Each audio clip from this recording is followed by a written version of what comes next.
Et si l'on vous disait qu'un pot de moutarde a déjà persuadé un pays que le genre de personne que vous êtes se lie dans vos choix de condiments? Et cela a fonctionné. Tellement bien, en fait, que cette simple petite pâte faite de graines et de vin est devenue un véritable symbole de statut social. Comment ont-ils fait? Eh bien, aujourd'hui, nous allons découvrir comment Grey Poupon est devenue la moutarde des gens riches. Avant d'en rajouter, abonnez-vous à Weird History Food. Laissez ensuite un commentaire et dites-nous quels autres aliments chics vous souhaitez découvrir. Très bien, ouvrez votre pot car on va s'y plonger.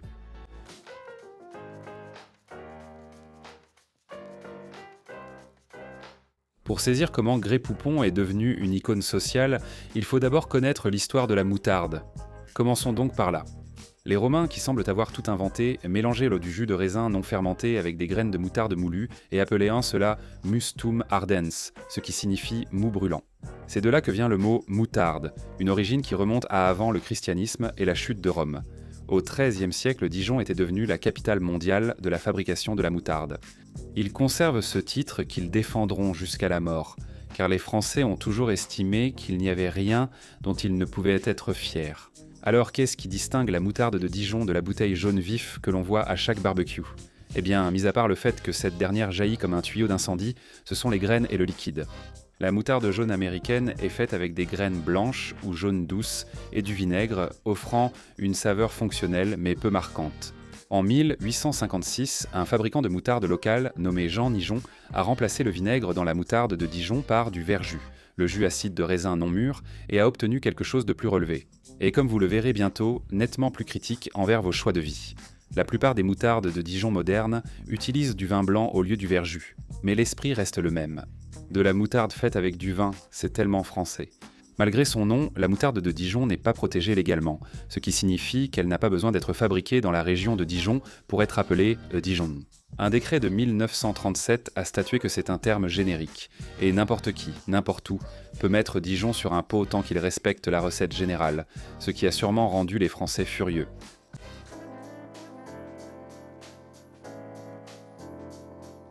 Grey Poupon commence avec un homme, Maurice Grey. Né à Urcy, en France, en 1816, Maurice a ouvert une boutique de fabrication de moutarde et de vinaigre à Dijon en 1843, et il est immédiatement devenu obsédé par une question à laquelle personne d'autre ne perdait le sommeil. Peut-on faire ça plus vite? Dans ce but, il a inventé une machine à vapeur capable d'écraser les graines de moutarde, d'enlever les enveloppes et de tout moudre en une fine poudre lors d'une seule opération automatisée. En 1855, il a remporté des médailles pour cela. En 1860, il avait reçu une nomination royale de l'empereur Napoléon III lui-même. En somme, il était le spécialiste de la moutarde de l'empereur. Une nomination royale flatte l'ego mais ne rapporte rien, et produire plus coûte cher. Donc, en 1866, Maurice s'est associé à un autre fabricant de moutarde de Dijon, Auguste Poupon. La machine de Grey, l'argent de Poupon, un héritage de moutarde éternelle. Le fils unique de Maurice a été tué en 1870 pendant la guerre franco-prussienne. Et dans la France du 19e siècle, si vous n'aviez pas de fils pour reprendre l'entreprise, elle mourrait avec vous. Tout le système était essentiellement conçu pour punir les hommes qui ne produisaient pas d'héritiers mâles, ce qui est à la fois historiquement brutal et, d'une certaine manière, toujours le scénario de chaque drame d'époque sur Netflix. Poupon a peu à peu absorbé l'entreprise alors que Maurice vivait encore, ce qui revenait à un associé changeant le mot de passe du Wi-Fi dans votre dos. Maurice Grey est mort en 1897 avec son nom toujours sur le pot, sa machine toujours en marche, et sa moutarde en passe de devenir l'une des marques les plus reconnaissables au monde. Avançons jusqu'en 1946, lorsqu'une entreprise américaine appelée Hoy Blind a acheté les droits américains de Grey Poupon. Puis en 1982, R.J. Reynolds Tobacco a acquis Hoy Blind. Oui, les cigarettiers. Grey Poupon, la moutarde de Dijon raffinée, approuvée par l'empereur, appartenait maintenant à la même entreprise que les cigarettes, réputées pour leur goût raffiné, mais aussi responsables du cancer du poumon. À vous d'en tirer vos conclusions. En 1985, R.J. Reynolds a fusionné avec Nabisco, faisant entrer Grey Poupon dans la même famille d'entreprises que les Camel, mais aussi les Oreo et les Chips Ahoy. Puis en 1999, Kraft Foods a racheté l'ensemble du groupe. En 50 ans, cette moutarde est passée d'une entreprise de spiritueux à un géant du tabac, puis à un empire du biscuit, avant d'intégrer l'une des plus grandes entreprises alimentaires sans jamais changer sa recette ni perdre sa dignité. Cette moutarde a plus de sang-froid que beaucoup d'entre nous. Bref, voilà le clou du spectacle. Ça, c'est l'histoire des droits américains. Pendant ce temps, en France, une saga de propriétés totalement distincte et tout aussi chaotique se déroulait. En 1952, Joseph Poupon a racheté la marque de moutarde Maille.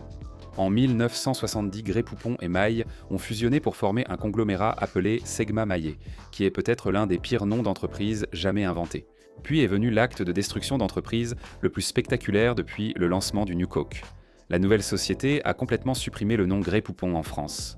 La marque dijonnaise, qui a nourri l'empereur et inventé la machine rendant possible la moutarde moderne, se retrouve aujourd'hui comme produit de niche dans une épicerie française placée entre le beurre de cacahuète américain et les biscuits digestifs britanniques. En 2000, Amora Maillet a été racheté par Unilever. En 2005, la marque européenne a été vendue à G. Costa & Company, qui a été intégrée à AB World Foods, où elle se trouve encore aujourd'hui. Il y a de nombreux intermédiaires pour un pot de moutarde. De plus, ces deux versions ne sont pas la même moutarde. La version américaine contient du vinaigre, du sucre, de la pectine de fruits et des épices que la version française originale n'a pas. La moutarde qui a été vendue aux Américains pendant 40 ans comme l'expression ultime du raffinement français n'est techniquement pas la moutarde que les Français fabriquent. Toute cette histoire repose sur un mensonge, enveloppé dans une Rolls-Royce et noué avec un ruban de vin blanc. Et ça a parfaitement fonctionné. Que Dieu bénisse l'Amérique.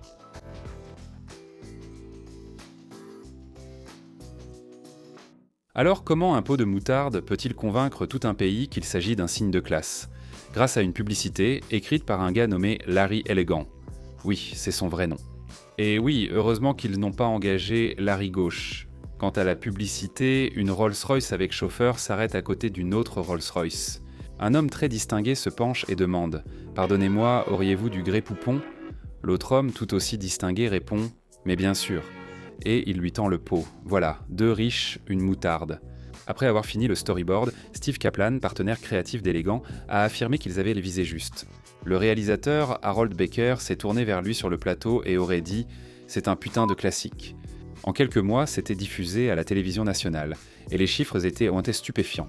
Les ventes ont bondi de 220%. La publicité a instrumentalisé l'aspiration sociale, affirmant que l'achat d'une moutarde raffinée à 3 $ permettait à la classe moyenne d'accéder à un style de vie autrefois réservé à ceux ayant une Rolls-Royce. Les Américains, fidèles à eux-mêmes, ont accepté « Oui, donnez-moi cette moutarde.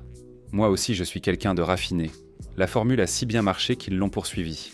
Yacht, gondoles à Venise, l'Orient Express, chacun disant « Les riches utilisent Grey Poupon et vous aussi, vous pouvez ». Et puis la publicité pour la bouteille souple. Grey Poupon présente une bouteille en plastique à presser qui fait un gros bruit de paix et le conducteur est mortifié. Un luxe auquel on aspire interrompu par un paix accidentel. Si ce n'est pas la métaphore parfaite de la performance de classe américaine, alors rien ne l'est. En 1992, une étude de l'Université de Chicago a révélé quelque chose de remarquable. Grey Poupon présentait la corrélation la plus forte entre le revenu d'une personne et ses préférences de marque parmi tous les produits aux États-Unis. Pas une voiture de luxe, pas une montre de créateur. La moutarde était le meilleur indicateur de revenus aux États-Unis. Les publicités ne vendaient pas seulement de la moutarde. Ils ont accidentellement créé un algorithme de tri social déguisé en condiment. La campagne a été relancée en 2013 par l'agence Crispin Porter et Buguski, avec une parodie de film d'action où le conducteur qui recevait la Grey Poupon était poursuivi par le propriétaire initial pour la récupérer. Elle a été nominée aux Emmy Awards.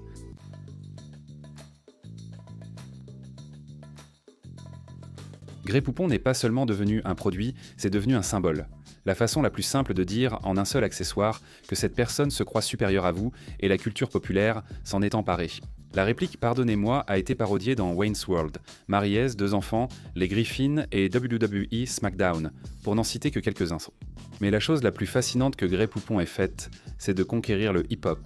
La tendance a commencé en 1992 lorsque le duo de Brooklyn Das EFX a mentionné Grey Poupon dans leur chanson East Coast. Et une fois cette porte ouverte, elle ne s'est jamais refermée. Kanye West, Jay-Z, Eminem, Kendrick Lamar et bien d'autres s'y sont tous mis. De 1992 à 2016, des références à Grey Poupon sont apparues dans le hip-hop presque chaque année. Pourquoi ? Selon le rappeur Open Mike Eagle, l'attrait est simple. La marque évoque la classe et le luxe. Même si Grey Poupon rime facilement, il se passe quelque chose de plus important. Un condiment créé pour séduire les consommateurs blancs riches est devenu un symbole fréquent dans l'art afro-américain, sur la richesse, le succès et l'ascension sociale.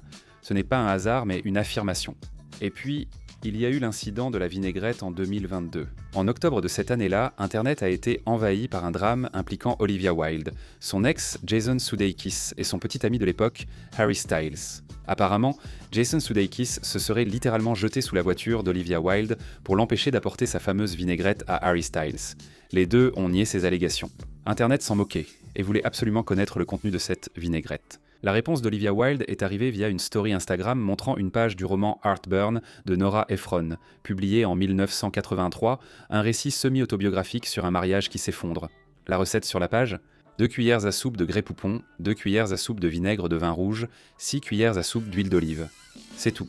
L'équipe des réseaux sociaux de Grès Poupon, faisant preuve d'une réactivité qui devrait être enseignée à l'école, a immédiatement sorti 100 pots en édition limitée de Don't Worry Dijon, un clin d'œil au titre du film d'Olivia Wilde, Don't Worry Darling.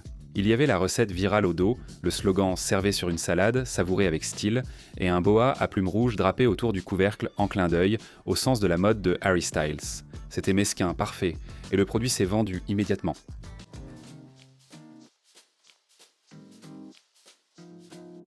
Le Grès Poupon Dijon américain est fait de vinaigre blanc distillé, graines de moutarde, eau, sel, vin blanc et quelques stabilisants qui rappellent un cours de chimie mais restent inoffensifs.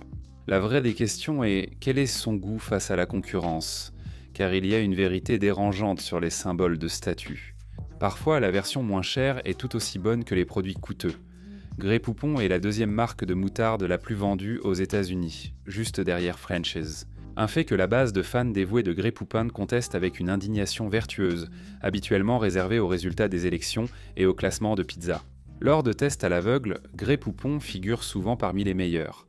Un classement de 8 moutardes de Dijon par Tasting Table l'a placé deuxième. La marque qui l'a devancé, Maya, est justement celle avec laquelle Grès Poupon a fusionné en 1970 et dont la boutique à Dijon fonctionne désormais dans les locaux historiques de Grès Poupon. Grès Poupon perd aujourd'hui des tests de dégustation contre une marque qu'elle possédait autrefois dans un bâtiment qu'elle occupait. Maurice Grès doit se retourner dans sa tombe. Poupon, lui, s'en accommode sûrement.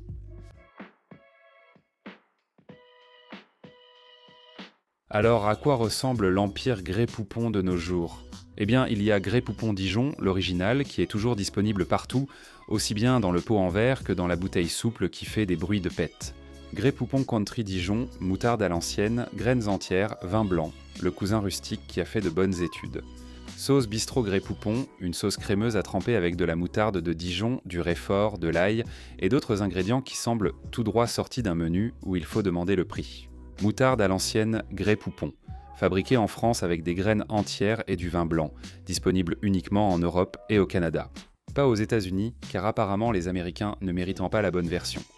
Mayonnaise à la moutarde à l'ancienne Grès Poupon, un mélange de moutarde et de mayonnaise existant en Europe, qui paraît inventé par un scientifique alimentaire sur un pari. Mais ce n'est qu'une partie de l'histoire, car Grès Poupon a aussi passé ces dernières années à s'aventurer dans des domaines qui laissent penser que la personne en charge de leur marketing était très peu surveillée. En 2021, Kraft a lancé la Moutarde Vine, un vionnier de la Napa Valley millésime 2020 infusé avec des graines de moutarde Grès Poupon. Corsé avec de vives notes épicées, des arômes marqués d'agrumes et de fleurs et une acidité vive, le tout pour seulement 30 $ la bouteille. Les avis étaient, on pourrait dire, mitigés. Par exemple, un critique l'a essentiellement décrit comme si un condiment vous mettait un coup de poing dans la gorge. Le vin s'est vendu en une journée et n'a jamais été réapprovisionné. Puis, à l'été 2022, Grès Poupon s'est associé à Van Leeuwen pour créer la crème glacée Grès Poupon avec bretzel salé, officiellement décrite comme un mélange inattendu mais délicieux de crème glacée sucrée, de tourbillons de miel et de moutarde de Dijon, et de bretzel salé. Exclusivement chez Walmart, durant 10 semaines, l'accueil fut mitigé. Certains ont apprécié la combinaison sucré-salé. D'autres ont estimé que la moutarde était noyée sous trop de miel, et pratiquement tout le monde était d'accord pour dire que les bretzels étaient un trop mou. Pour un produit qui n'avait pas besoin d'exister, c'est un résultat plutôt raisonnable. Cependant, il n'est pas revenu sur le marché. Le vin comme la glace suivent exactement la même stratégie très délibérée. Édition limitée, énorme engouement, rupture de stock immédiate et ne revient jamais. Grès Poupon a exploité la peur de manquer, FOMO, pour vendre sa moutarde, un exploit marketing remarquable du XXIe siècle, ou la preuve que notre société a perdu le nord. Et vous, êtes-vous fidèle à Grès Poupon ou est-ce une moutarde comme les autres ? Partagez votre avis en commentaire. Et pendant que vous y êtes, jetez un œil à certaines de ces autres vidéos de Weird History Food.